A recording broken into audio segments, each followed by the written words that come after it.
The Adventures of Sir Byron. Who's outside the window? My name is Sir Byron, and I'm a teddy bear. A night teddy bear, to be exact. I woke up one morning to frost being on the window. The sun was trying to get through, but the frost held it back. How does it work? How did the frost get there? As I was contemplating this mystery of life, Hunter woke up. He's 2 right now, but his birthday is in a couple days. Hunter was born in December. When he wakes up, the first thing he does is come to get me.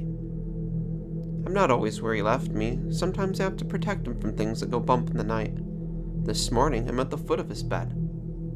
Hunter comes over and grabs me up in a big hug. "Bear, bear," he says as he squeezes me tight. His warmth is always comforting, especially when it gets cold. I know 2 things about cold weather. 1 is that it will be Hunter's birthday soon. 2, Christmas is coming.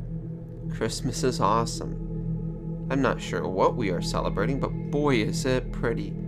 A tree is put up in the house. Not only that, but it has colorful lights wrapped around it. Bright ornaments are placed all over it. When Christmas Day finally comes, Hunter is given a bunch of gifts, like he's a little king. One of last year's gifts was a stuffed pink pig that was named Oinker. I'm not a big fan of Oinker. Our day goes on like any other day. Hunter and I play together. He's very funny and has a great imagination. Sometimes Oinker plays with us. I'll say it again here. I'm not a big fan of Oinker. Maybe it's professional jealousy. I'm the teddy bear here after all. Winter is a harsh word and brings harsh weather. I'm not a fan of the cold, and neither is Hunter. We like our warmth. It also gets dark earlier. The night extends.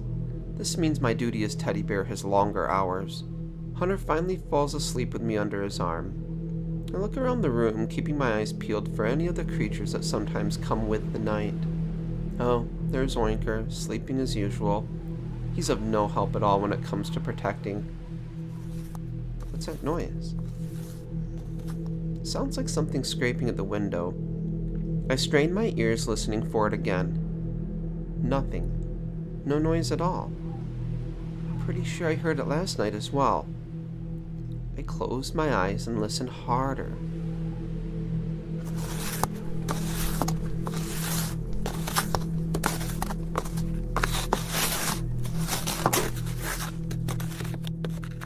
What is it?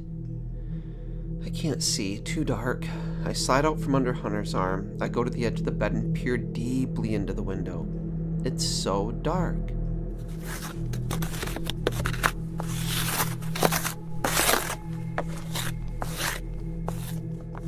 Designs start appearing on the window.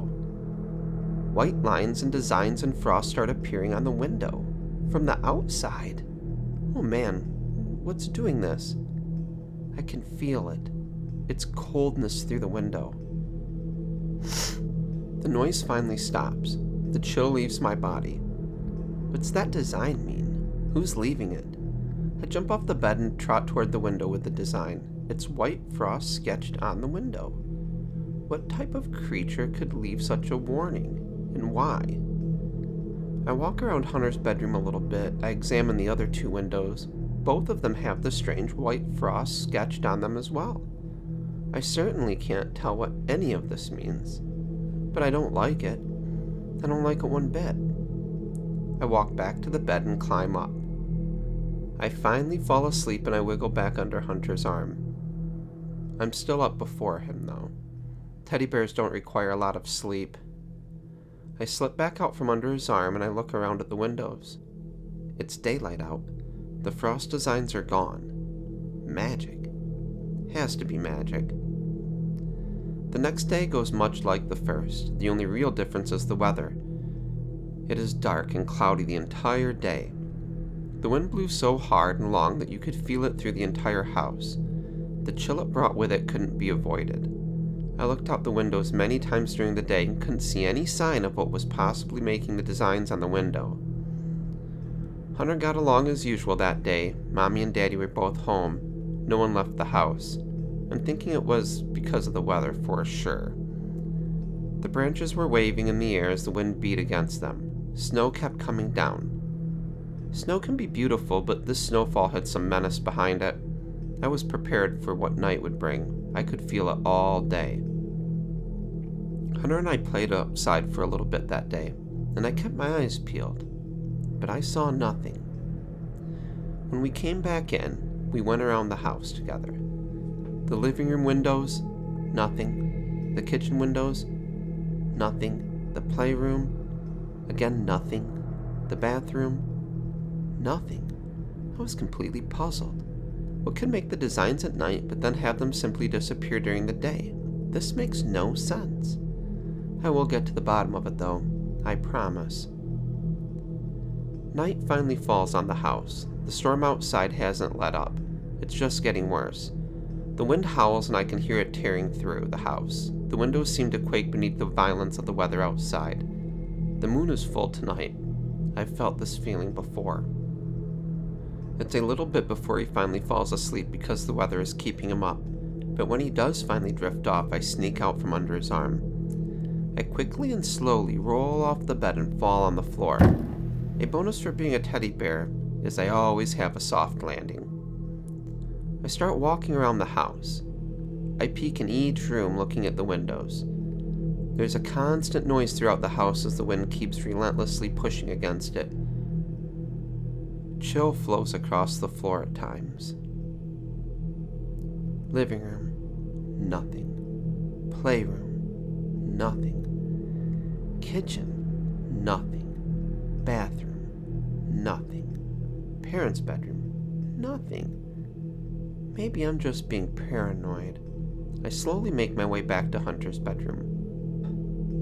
As soon as I enter the doorway, I feel it, a chill that goes right to my stuffing. I stand in the doorway. My gaze slowly goes through the room. Nothing. Wait. The window. It's slightly open. My heart jumps. The frosty markings are on it. The window suddenly blows open. I stand completely still. And then I walk silently into the bedroom. It's so cold. It's dark. I'm scared. It's so cold. The wind whips through the window and seemingly swirls around the room. I shiver, and that's when I see the creator of the markings. A little iced-over creature standing about 2 feet tall is moving slowly towards the bed. The small being was almost see-through, iced over or made of ice. I couldn't quite tell. Its arms were long and bony, and its fingers nearly brushed the floor. The thing had a bald head with pointy ears like an elf. A little evil ice elf. And it hasn't seen me yet. "Hey," I say through clenched teeth. "Get out of this room now!" My hand grips my sword tight. I cinch up on the handle of my shield. The creature stops moving. Its head swivels and quickly meets my gaze. Its icy eyes seem to pierce into my soul. "Who are you?" the creature questioned. I meet his gaze unwavering. "I'm Sir Byron, keeper of this child's realm, and get out," I say with steely resolve. The creature quietly cackles at me, its body slowly moving as it chuckles. The icy little demon starts moving towards me slowly. "I can tell you don't know who I am," it creaks. "I'm Jack Frost, and I've come to chill the child's bones." I was taken aback. What a wicked thing to say about a child. Before I could register what was happening, Jack Frost had me in his grip. Freezing. His touch was freezing. I quickly moved my shield up and in between us. The iced-over imp was shocked. "What is this power?" Jack Frost asked, not lessening his grip. I pushed into him with my shield, backing the creature up against the dresser. His strength was desperate. He fought me every step of the way, but I pinned him there. "You should be freezing," he seethed. "My stuffing. I laughed slightly.